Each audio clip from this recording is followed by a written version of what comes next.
I am blessed with a few minutes of Pastor Gale Hagerty's time to talk about the Commission for the Renewed Lutheran Church and kind of give a little bit of an update to this year's Synod Assembly. And since Pastor Gale isn't able to be with us at Synod Assembly, we're using the magic of technology to do that. So Pastor Gale Hagerty serves as a pastor at Heart River Lutheran Church in Mandan, North Dakota, and she also has been serving as one of the 34 members of the Commission for the Renewed Lutheran Church. So, Pastor Gale, thanks for being with us.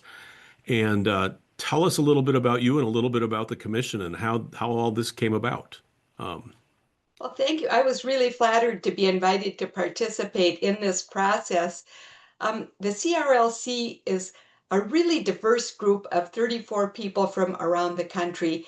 And what we shared was a real love for the church and a commitment to be part of a church that shares God's love and good news. So we came together with that sense, and we had a really difficult assignment. We were to reconsider the statements of purpose for each of the expressions of the church.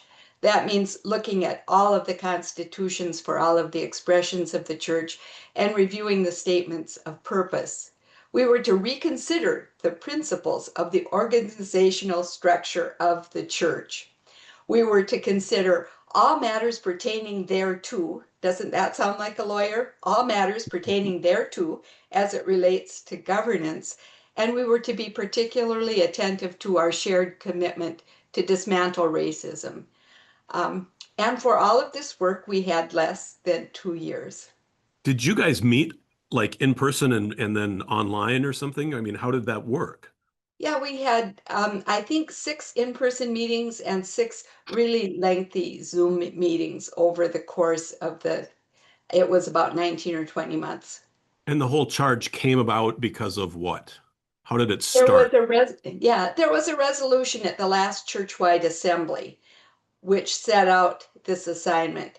Then there was a period of time when members of the commission were selected. And so by the time we got started, it was almost a year after Yeah, it the, was like summer of 23 or something, right? yeah, I think, yeah, yeah. Yeah. exactly. Very interesting. And I remember that we had a lot of opportunities across the church to participate in this process as you guys did this work, not only in the synod, but in other parts. Tell me a little bit about how people were able to be part of this time. Members of the commission had listening sessions all over the country. We had a listening session here in this synod, and I participated in 6 or 7 other listening sessions around our area and other areas of the country. So we tried to obtain information from as broad a group as possible. We also did a survey that was available online, and there was a special effort to reach out to young people who are part of the church and get information from them. There's a huge volume of information that's been collected, and that's all available on the ELCA's website under the CRLC tab. Yeah, the entire report of all of the survey work and stuff and conversations is really quite interesting, actually. So at this point in time, in essence, the commission's work is kind of finished, completed at this point for it, and they've made recommendations to the church council, and there'll be some of the recommendations being sent to the churchwide assembly in Phoenix in a couple of weeks in July. I mean, if I remember, it's like 12 or 13 recommendations came out of this work. What are some of those recommendations that were put forth? Yeah, um, I'll give you a short summary, but you and I both know the report is something like 80 pages long, and the 82, I think. recommendations are explained in depth. So we'll also provide a link so that folks can take a look at them if they'd like to. Yeah.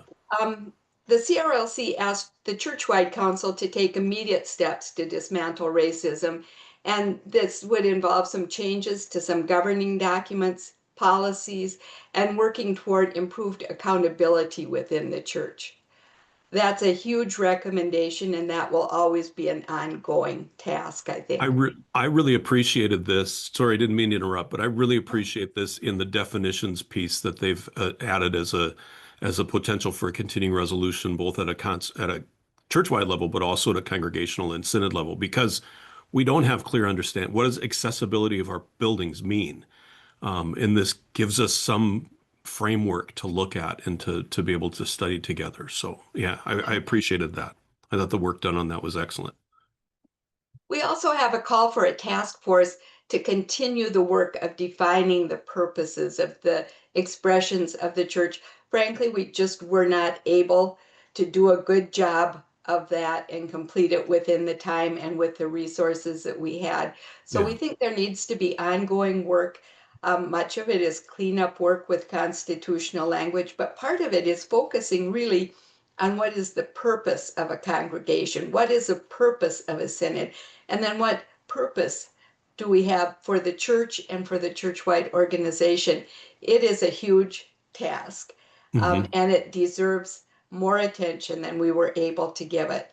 As hmm that work is completed, then we'll be able to take a better look at the number of synods and how synods operate. But until we get the purpose statements in place, it really isn't possible to do that. I think the church-wide council has agreed to continue with that work and to appoint such a task force. Yep, I think that's right. Yeah. There's a request for appointment of a financial coordinating task force to take a broad look at the finances of the church and the funds that are available so that we can best allocate funds and best do the work that we're called to do.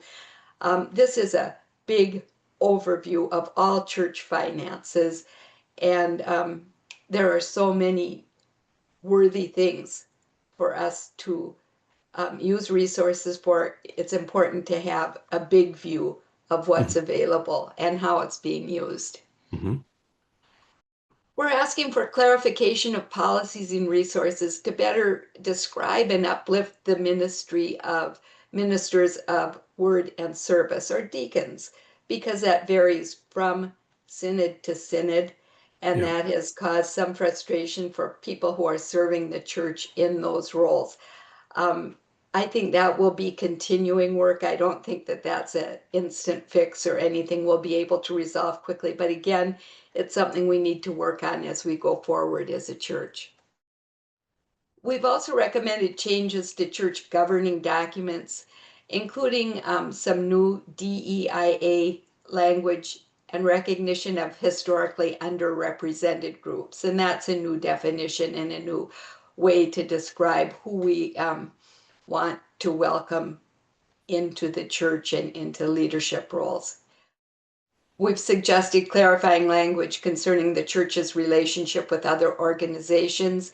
Those are organizations like Bible camps, social service agencies, organizations that aren't really congregations, but where ministry is being done, Yep. where the Yep. work of the church is being done. Almost like a fourth expression of the church, right? I mean, yeah. Well, exactly, and that's how we referred to it in many of our discussions. Yeah. We also suggest that there would be changes to empower lay leadership through creation of an association of synod vice presidents. And I think that is on the way to happening. That's something that we're looking forward to.